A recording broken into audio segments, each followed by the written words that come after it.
రోహిణి మీద అనుమానంతో డాక్టర్ని కలుసుకుని నిజం తెలుసుకున్న మీనా. డాక్టర్ని ఇంటికి తీసుకువచ్చి అందరి ముందు డాక్టర్ చేత నిజాన్ని బయట పెట్టించిన మీనా అసలు ప్రభావతి రోహిణిని ఏం చేయబోతుందో తెలుసుకోవాలనుకుంటే ఇప్పుడే మా ఛానల్ తప్పకుండా సబ్స్క్రైబ్ చేసుకుని మా వీడియోని ఒక లైక్ చేయండి. పక్కనే ఉన్న గంట సింబల్ మీద క్లిక్ చేయండి. అప్పుడే మేము చేసే వీడియోలు మీకు రోజు వస్తాయి. ఇక మీనా అయితే బాలు వినట్లేదని చెప్పేసి బాలుకు చెప్పకుండా లోపలికి వెళ్ళి తనలో తాను అలా మదనపడుతూ ఉంటుంది. ఏంటిది, నిజంగా ఆ రోహిణికి సెకండ్ ప్రెగ్నెన్సీ ఉందా లేదా, నాకు అసలు అర్థం కావట్లేదు, నిజమో కాదా, వదిలేద్దామంటే అసలు నేను వదలలేకపోతున్నాను, ఎందుకు దేవుడా ఈ ఆలోచన బుర్రలోంచి తీసేయని. ఇక మీనా అయితే అలా ఆలోచిస్తూ నించుని వంట చేస్తూ ఉంటుంది. ఇక ఒక పక్కేమో పొయ్యి మీద కాఫీ పెడుతుంది. ఆ కాఫీ పొంగిపోయి బయటికి వచ్చేస్తుంటే అప్పుడే ప్రభావతి అయితే ఓసే ఓసే ఓసే బుర్ర ఎక్కడ పెట్టి వచ్చావే, ఏంటి ఆ మాత్రం టీ పెట్టడం కాఫీ పెట్టడం కూడా రాదా నీకు, మళ్ళీ చికెన్ కర్రీ వండేసానని తగ్గ మురిసిపోతున్నావు, నేనంతా మురిసిపోయావు, నేను పొగిడి చంపేశారు అందరూ అని ప్రభావతి అంటుంటే, అత్తయ్య క్షమించండి అత్తయ్య, చూసుకోలేదు. ఏం చూసుకోలేదే, నీకంత ధ్యానంలోకి వెళ్ళిపోయేంత టెన్షన్స్ ఏమున్నాయి, సుఖంగా నీ మాట వినే మొగుడున్నాడు, నీ మాటకి జవదాటని ఎవరు, మీ మావయ్య గారు నీకే సపోర్ట్ చేస్తారు, ఇంకా నీకేం బాధ ఉందని అంతలా ఆలోచించేస్తున్నావని ప్రభావతి అంటుంటే, అదేం లేదులేండి అని మీనా అని మళ్ళీ ఆలోచనలోకి వెళ్ళిపోతుంది. రే దీనికి ఏమైనా పిచ్చొచ్చిందా ఏంటి, అలా ధ్యానంలోకి పోతుంది ఏంటి అని బాలు వస్తే బాలుతో అంటుంటే ఇక ప్రభావతి అయితే మీనా మీనా మీనా అని చెప్పేసి ఇక బాలు అంటాడు. చెప్పండి, ఏమైంది మీనా నీకు, ఇంతక కూడా రోడ్డు మీద అలాగే బండి వేసుకుని వెళ్ళిపోయావు, ఇప్పుడు కూడా అలానే ఉండిపోతున్నావు, అసలు ఏమైంది వాళ్ళు నీకు, పెళ్ళైనప్పటి నుంచి చూస్తున్నాను, ఎప్పుడు ఇలా లేవు, ఏమైందో చెప్పు మీనా అని బాలు అంటుంటే, అది ఏం లేదులేండి, నాకు ఏమీ లేవు, అదే ఎందుకో పరమ ధ్యానంలోకి పోతున్నాను, నాకు ఎందుకు వెళ్తున్నాను నాకే అర్థం కావట్లేదు అని మీనా అంటుంటే, కన్ఫామ్ రా, దీనికి ఇది ఏం పట్టింది, ఏదో పిచ్చిదైపోయి ఉండాలి అని చెప్పేసి ప్రభావతి అంటుంటే, ఆపరాక్షవతి, నీకు మాట్లాడడం రాకపోతే ఇక్కడి నుంచి వెళ్ళిపో, నీకేంటి బాధ, దానికి ఏదైతే నేను చూసుకుంటాను, ఇక్కడి నుంచి వెళ్ళిపో నువ్వు అని చెప్పేసి బాలు అండంతో మీరు ఆడండి, నాకెందుకు మధ్యలో, అదేమైపోతే నాకెందుకు అని అక్కడి నుంచి బయటికి వచ్చేస్తుంది ప్రభావతి అయితే. ఏమైంది మీనా, ఏమైనా సమస్య, ఇంట్లో ఏమైనా సమస్య ఉంటే చెప్పు, నేను పరిష్కరిస్తాను చెప్పు మీనా అని బాలు అంటుంటే, ఇంట్లో ఏం సమస్య ఏం లేదండి, సుమతి పనిచేసే హాస్పిటల్లో ఇచ్చిన సమస్య అంట, అందుకని దాని గురించి ఆలోచిస్తూ అలా ఉండిపోయాను అని బాలుకి అయితే మీనా చెప్పకుండా కవర్ చేస్తుంది.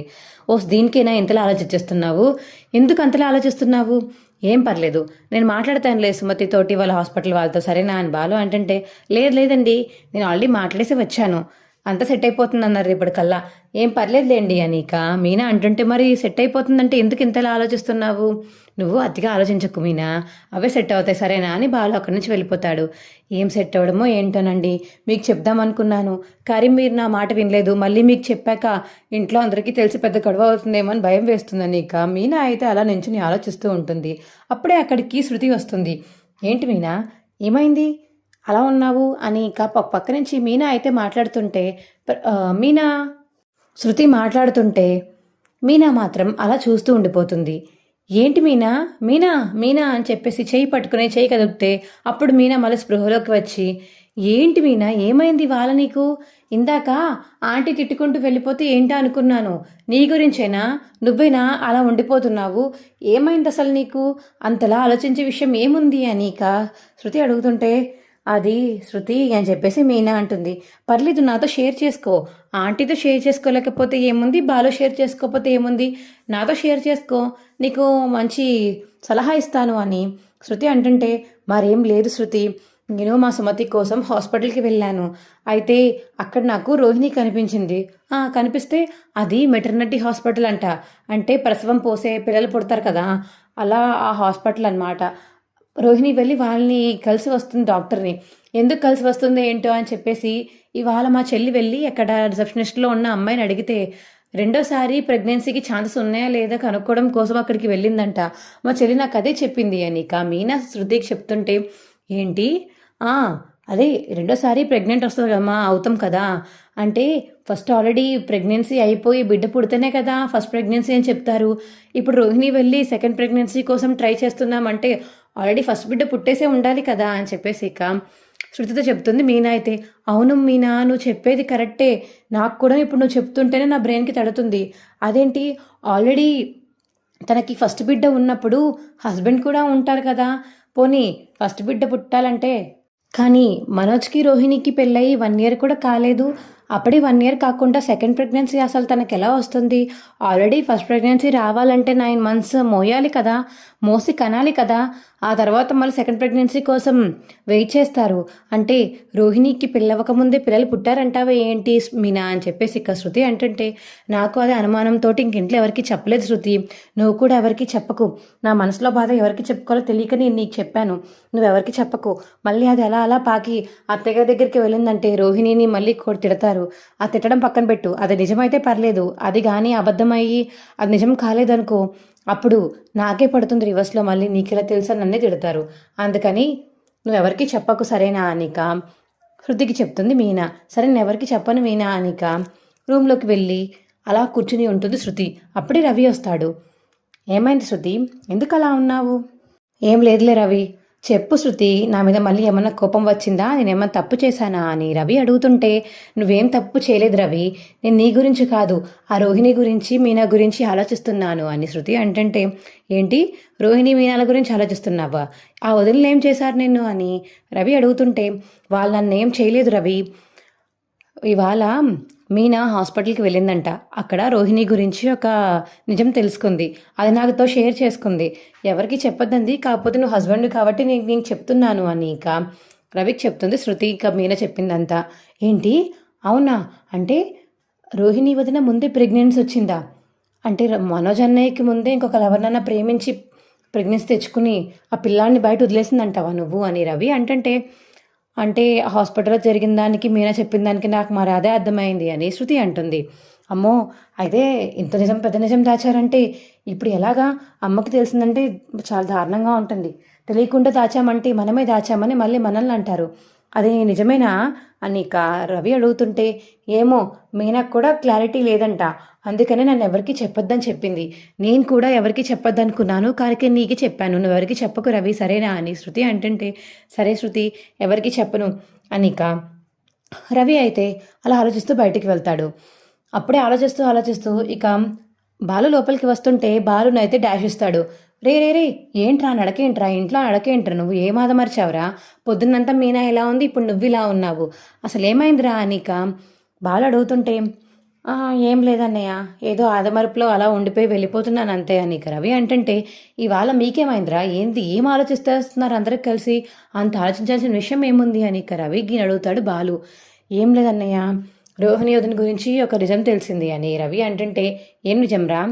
ఏమో అన్నయ్య, అంటే అది నిజమో కాదో తెలియదు కానీ నిజం మాత్రం తెలిసింది, మన రోహిణి వదిన ఉంది కదా, హాస్పిటల్కి వెళ్ళి రెండోసారి ప్రెగ్నెన్సీ కోసం ట్రై చేస్తుందంట, అంటే ముందుసారి బిడ్డ పుట్టే ఉండాలి కదా అని రవి అంటుంటే, ఈ విషయం నీకెలా తెలుసురా అని బాలు అడుగుతాడు.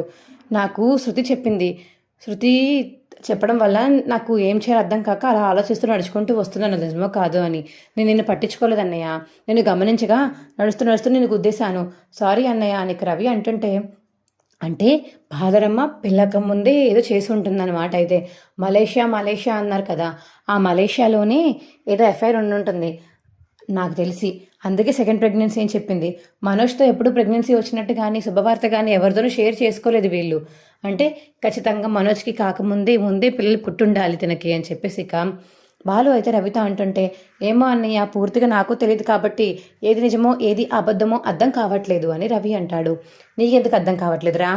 నాకు పిచ్చ క్లియర్గా అర్థమవుతుంది, పాదరమ్మ ఏదో దాస్తుందని నాకు ఎప్పటి నుంచో అనిపిస్తుంది. చూసావా, మనం కపుల్ కాంటెస్ట్కి వెళ్ళినప్పుడు కూడా ఆ జడ్జిలు ఏమన్నారు, మీ ఇద్దరూ బాగానే ఉన్నారు కానీ గొడవలు పడట్లేదంటే మీ ఇద్దరు ఏదో దాస్తున్నారని అర్థం అని ఇక జడ్జి చెప్పారు. చూసావా, ఆ రోజు గుర్తుందా, అదే ఇప్పుడు వీరిద్దరు అదే జరిగింది, పాలరమ్మ ఇవన్నీ దాచింది కాబట్టి వాళ్ళిద్దరి మధ్య గొడవలు రావట్లేదు.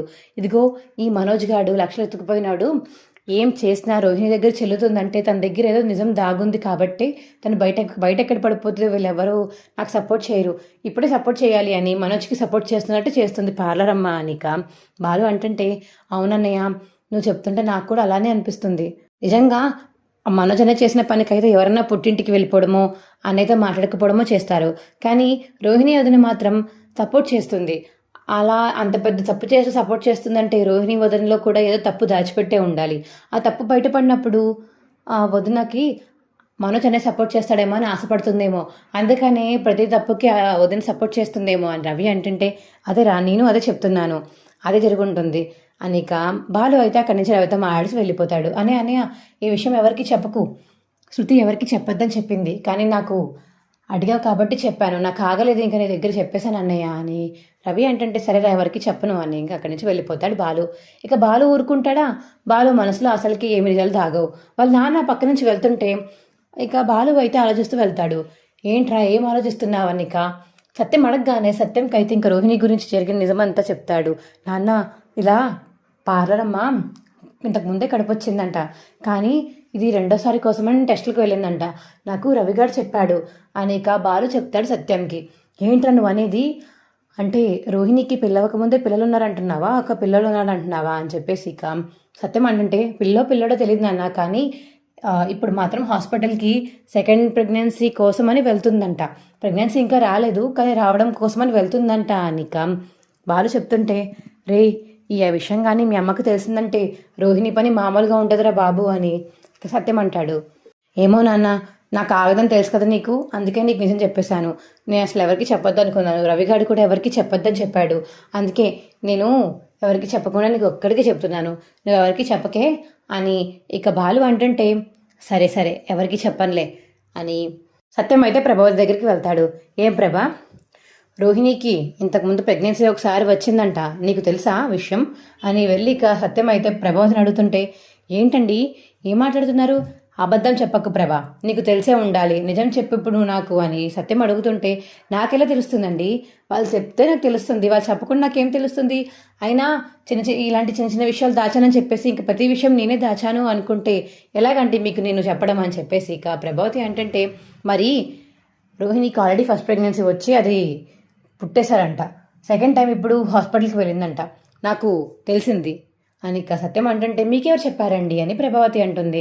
ఎవరు చెప్తే ఏముందులే కానీ నువ్వు ముందు నిజం చెప్పు నాకు, నీకు తెలుసా తెలీదా, రోహిణికి ఆల్రెడీ ఇంతకుముందు ప్రెగ్నెన్సీ వచ్చిందంట, ఆల్రెడీ పుట్టారని చెప్పేసి హాస్పిటల్లో జస్ట్ చిన్న లైన్ ఉందంట, మరి నాకు అది ఎంతవరకు నిజమో తెలీదు, కానీ నీకు తెలుసా తెలీదా అని చెప్పి సత్యం అడుగుతుంటే, నాకు తెలియదండి, నాకు తెలిస్తే ఎంత ఆనందపడిపోయి మురిసిపోతాను అని చెప్పేసి ప్రభావతి అంటుంటే, అవునవును మురిసిపోతావు, కానీ కోడలు ఎలాంటిదో, కోడలు బ్యాక్గ్రౌండ్ ఏంటో ఏమీ తెలుసుకోకుండా చేసేసావు డబ్బున్న వాళ్ళని, వాళ్ళ పుట్టింటి నుంచి ఒక్కరు కూడా రాలేదు అని సత్యం అంటుంటే, అదిగోండి వాళ్ళ మావయ్య వచ్చాడు కదా, ఏంటి ఆ నిక్కర్ నారాయణలాగా నిక్కరేసుకుని తిరిగేవాడా, అయినా ఆయన వస్తే మనకేంటి, రోహిణి వాళ్ళ నాన్నగారు రావాలి, ఆ నాన్నగారు వస్తేనే తనకి గౌరవం మనకి గౌరవం, తనకి పద్ధతిగా ఉంటుంది, మా నాన్నని చూసుకోవాలని రోహిణికి మాత్రం ఉండదా, అయినా ఈ నిజం నాకు తెలిసి మలేషియాలో తిరిగింది కాబట్టి ఇదంతా నిజంగానే చేసి ఉంటుందేమో, ఎవరికి తెలుసు అని చెప్పేసి ఇక సత్యం ప్రభావతి ఆడుకుంటుంటే, ఇప్పుడు దాన్ని కడిగి పాడేస్తాను ఉండండి అని చెప్పేసి ప్రభావతి కోపంతో ఇక బయటికి వచ్చి రోహిణిని అయితే రూమ్ నుంచి బయటికి లాక్కుని వస్తుంది.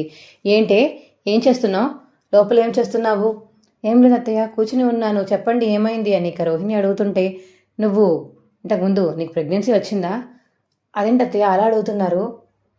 అంటే నీకు వచ్చిందనమాట, ఇంట్లో ఎవరికి చెప్పకుండా నువ్వు ప్రెగ్నెన్సీ తీయించుకున్నావా, లేకపోతే నీకు మలేషియాలోనే ఆల్రెడీ ఎవరన్నా ఫారినర్స్లో లవ్లో పడి పిల్లల్ని కనీసం అక్కడ వదిలేసి వచ్చేసావా, మా మనోజ్ గారిని చేసుకున్నావా, చెప్పవే చెప్పు అని ఇక ప్రభావతి అయితే అడుగుతుంటే, అయ్యో అదేంటి అత్తయ్య అలా మాట్లాడుతున్నారు, నేను నిజంగా అలాంటి పనేమి చేయలేదు అత్తయ్య అని చెప్పేసి ఇక రోహిణి అంటుంది.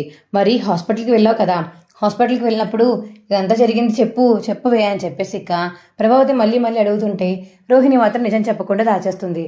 అయితే ఇది నిజం కాదేమో అనిక ప్రభావతి అయితే ఊరుకుంటుంది. ఇదంతా తెలిసిన మీనా అయితే చూసి, ఏంటిది కాదు అంటుంది, ఫస్ట్ ప్రెగ్నెన్సీ అంటుంది, ఇదంతా కాదు, ముందు నేను డాక్టర్ దగ్గరికి వెళ్ళి డాక్టర్ని కనుక్కొని రావాలి అనిక మీనా గబగబా వంట చేసేసి హాస్పిటల్కి అయితే వెళ్తుంది. హలో డాక్టర్, నా పేరు మీనా, ఇంతకుముందు మా తోటికోడలు వచ్చింది ఇక్కడికి రోహిణి అని, తను సెకండ్ ప్రెగ్నెన్సీ కోసమే కదా ఇక్కడికి వచ్చింది, సెకండ్ టైం ప్రెగ్నెన్సీ ఎలా తెప్పించుకోవాలి, కొంచెం హెల్తీగా ఉండాలి బేబీ అని చెప్పేసి తెలుసుకోవడానికి కదా వచ్చింది అని మీనా అడుగుతుంటే, అవును సెకండ్ టైం ప్రెగ్నెన్సీ కోసమే వచ్చింది, ఆల్రెడీ ఫస్ట్ టైం ప్రెగ్నెన్సీ వచ్చిందంట, వాళ్ళు డెలివరీ కూడా అయిందని చెప్పింది మరి అని చెప్పేసి ఇక్కడ డాక్టర్ అంటుంటే, అవునా డెలివరీ కూడా అయిందని చెప్పిందా డాక్టర్, మరి నాకు చిన్న హెల్ప్ చేసి పెట్టాలి, కొంచెం ఇలా మా ఇంటికి వచ్చి చెప్పగలుగుతారా మీరు, నాకు పెద్ద ఫేవర్ చేసిన వాళ్ళు అవుతారు మీరు, ప్లీజ్ డాక్టర్, మా ఇంట్లో చాలా గొడవలు అవుతున్నాయి తన వల్ల, సో తన గురించి ఒక నిజం చెప్తే చాలు మాకు అనిక మీనా రిక్వెస్ట్ చేసేసరికి డాక్టర్ అయితే వస్తానని ఒప్పుకుంటుంది. ఇక థ్యాంక్ యూ డాక్టర్ అని చెప్పేసి మీనా అయితే ఇంటికి బయలుదేరిపోతుంది. వెనకాతలే డాక్టర్ కూడా మీనా వెనకాతలే వస్తుంది. ఇక ఇంట్లో వాళ్ళందరూ హాల్లో కూర్చుని ఉంటారు. ఏంటిది, ఇదంతా అబద్ధమా? ఎవర్రా నాటకాలు ఆడింది? అసలు నీకెలా తెలుసు అని ఇంకందరూ నా బాలుకి ఎలా తెలుసు అని అడిగితే రవి పేరు చెప్పడం, రవికి ఎలా తెలుసు అని అడిగితే శృతి పేరు చెప్పడం, శృతికి ఎలా తెలుసు అని చెప్తే ఇక మీనా పేరు చెప్పడం. ఇక లాస్ట్లో మీనా అయితే బుక్ అయిపోతుంది. ఏంటి మీనా, నీకేం పని పాట లేదా? రూమర్స్ అన్నీ అల్లేసి అందరికీ చెప్తున్నావు ఇంట్లో. ఒక పెద్ద కోడల గురించి ఇంట్లో చెప్పాల్సిన విషయం ఇదేనా? అసలు నువ్వు చెప్పేది ఇదే నా విధం అసలు అని చెప్పేసి ఇక ప్రభావతి తిడుతుంటే మీనాని అప్పుడే డాక్టర్ అయితే వస్తుంది. ఆవిడ చెప్పిందంటే తప్పేముందండి అని డాక్టర్ అంటుంటే ఇంకా డాక్టర్ని చూసి రోహిణి అయితే షాక్ అయిపోయి అలా ఉండిపోతుంది. ఏంటండి మీరెవరు? నేను రోహిణి వాళ్ళ డాక్టర్ని. రోహిణి నన్నే కన్సల్ట్ అయింది. ఆల్రెడీ తను సెకండ్ ప్రెగ్నెన్సీ కోసం ట్రై చేస్తుంది. ఫస్ట్ ప్రెగ్నెన్సీ డెలివరీ కూడా అయిపోయింది తనకి. ఆ విషయం మీకు తెలుసా? నేను చెప్పిన అమ్మాయిని తిడతారేంటి మీరు? ఆ అమ్మాయిని అన్నమ్మా అనేసి అని ఇక డాక్టర్ మీనాకి సపోర్ట్ చేస్తుంటే ప్రభావతి అయితే షాకింగ్ ఫేస్ చేసుకుని ఎలా ఉండిపోతుంది. ఏంటి ఇదంతా జరిగింది నిజమేనా అని చెప్పేసి ప్రభావతి అయితే డాక్టర్ని అడుగుతుంటే అవును, తను నా దగ్గరికి వచ్చింది, టెస్టులు చేయించుకుంది. నేను తనని రెస్ట్ తీసుకోమని చెప్పాను, కొంచెం జాగ్రత్తగా ఉండు, ఈసారి మాత్రం కంపల్సరీగా ప్రెగ్నెన్సీ వస్తుంది, కానీ ఫస్ట్ బేబీకి సెకండ్ బేబీకి చాలా డిఫరెన్స్ ఉంది, అందుకని జాగ్రత్తగా ఉండమని కూడా చెప్పాను నేను. డాక్టర్ అంటే ఏంటి, ఫస్ట్ బేబీకి సెకండ్ బేబీకి డిఫరెన్స్ కూడా ఎక్కువ ఉందా? అంటే ఫస్ట్ బేబీ పుట్టి చాలా సంవత్సరాలు అవుతుందంటారా మీరు? అవును అని డాక్టర్ అంటుంటే వీళ్ళిద్దరు పెళ్ళయి కనీసం సంవత్సరం కూడా కాలేదండి. అంటే ఫస్ట్ ప్రెగ్నెన్సీ వచ్చింది మనోజ్ వల్ల కాదనమాట. అంటే మలేషియాలో తిరిగి తెచ్చుకున్నావా అని చెప్పేసి ఇక ప్రభావతి అయితే రోహిణి వంక చూస్తూ కోపంగా అడుగుతుంది. నేను చెప్పాల్సింది చెప్పడానికి వచ్చాను అంతే, ఇక నా దగ్గర ఏమీ లేవు. ఇది మాత్రం నిజం, తను సెకండ్ టైం ప్రెగ్నెన్సీ కోసమే చూస్తుంది. ఫస్ట్ ప్రెగ్నెన్సీ అయితే ఈ రీసెంట్గా 2 years మధ్యలో అయితే రాలేదు అని చెప్పేసి ఇక డాక్టర్ చెప్పేసి అక్కడి నుంచి వెళ్ళిపోతుంది. ఇప్పుడు చెప్పండి అత్తయ్య, ఏదో నన్ను తిట్టారే ఇందాక, అలా చేసావు ఇలా చేసావు, అసలు నీకు మాట్లాడడం తెలీదా? పెద్ద కోడల మీద నాకు రెస్పెక్ట్ లేదు అని ఏదేదో అన్నారు. నాకు చెవులకి వినిపించిందే కాదు, మొత్తం అన్నీ చూసి అది ఏది నిజమో ఏది కాదో అని తెలుసుకుని నేను ఇంట్లో ఇద్దరికి బయటపడతాను. అందుకే నేను శృతి ఒక్కదానికి చెప్పాను, కానీ శృతి వెళ్ళి రవికి, రవి వెళ్ళి బాలుకి, బాలు వెళ్ళి సత్యంకి, అలా మొత్తం అలా అందరూ ఒక్కొక్కరు షేర్ చేసుకున్నారు నేను చెప్పింది. అందుకని ఇప్పుడు చెప్తున్నాను వినండి. అర్థమైంది కదా డాక్టర్ గారు ఏం చెప్పారో? సేమ్ నేను చెప్పినట్టుగానే చెప్పారు. ఆవిడ రోహిణి ఎందుకు డాక్టర్ దగ్గరికి వెళ్ళిందో, డాక్టర్ నాకేం చెప్పిందో అందరు చెప్పిందంతా నిజమే, రోహిణి మాత్రం చెప్తుంది అబద్ధం అని ఇక మీనా చెప్పేసరికి ఏంటి రోహిణి అసలు ఎలా కనిపిస్తున్నాం అనుకుంటున్నాం మేము నీకు? డాక్టర్ దగ్గరికి వెళ్ళి కన్సల్ట్ అయ్యి సెకండ్ ప్రెగ్నెన్సీ అని చెప్పి ఇప్పుడేమో ఇలా నాటకాలు ఆడతావా అని ప్రభావతి అంటుంటే అది కాదు అత్తయ్య, అది కాదు, నేను చేసింది ఇది కాదని చెప్పేసి ఇక తనకి తాను ఏవో సాకులు చెప్పుకోవడానికి ట్రై చేస్తూ ఉంటుంది రోహిణి అయితే. ఇంకా నువ్వు ఏం మాట్లాడినా నీ మాటలు అసలు వినేదే లేదు. ఇంతలా మోసం చేస్తారా అసలు ఎవరన్నా? ఆల్రెడీ అందుకే అనుకున్నాను నేను, నువ్వు ఆ రోజు మనోజ్ని తిట్టినందుకు కల్పన విషయంలో ఆ రోజు అడిగాను నేను నిన్ను, మలేషియాలో నీకంటూ ఏం లేవా అని. నువ్వేమీ లేవు, అలాంటి దాన్ని కాదు అన్నావు. మా మనోజ్ గారు ఎవరో అమ్మాయిని ప్రేమిస్తే నువ్వు ఏకంగా వాడిని పెళ్లి చేసుకున్నావో లేదు తెలియదు, కానీ పిల్లల్ని కనేసే వచ్చావు. మా మనోజ్ అనే అర్హత కూడా నీకు లేదని చెప్పేసి ప్రభావతి అయితే ఇక కోపంగా చూస్తుంది రోహిణిని. అత్తయ్య నన్ను క్షమించండి అత్తయ్య, నేను కావాలని చేయలేదు అని ఇక రోహిణి అంటుంటే ఎవరు క్షమిస్తారు నిన్ను, అసలు క్షమించదు లేదు నిన్ను అని చెప్పేసి ప్రభావతి అంటుంది. మా వీడియో మీకు ఎలా అనిపించిందో కింద కామెంట్ సెక్షన్లో తెలియచేయండి. మా వీడియో కనుక నచ్చితే మా వీడియోని లైక్ చేసి తప్పకుండా మా ఛానల్ సబ్స్క్రైబ్ చేసుకోండి. పక్కనే ఉన్న గంట సింబల్ మీద క్లిక్ చేయండి, అప్పుడే మేము చేసే వీడియోలు మీకు రోజు వస్తాయి. Bye friends.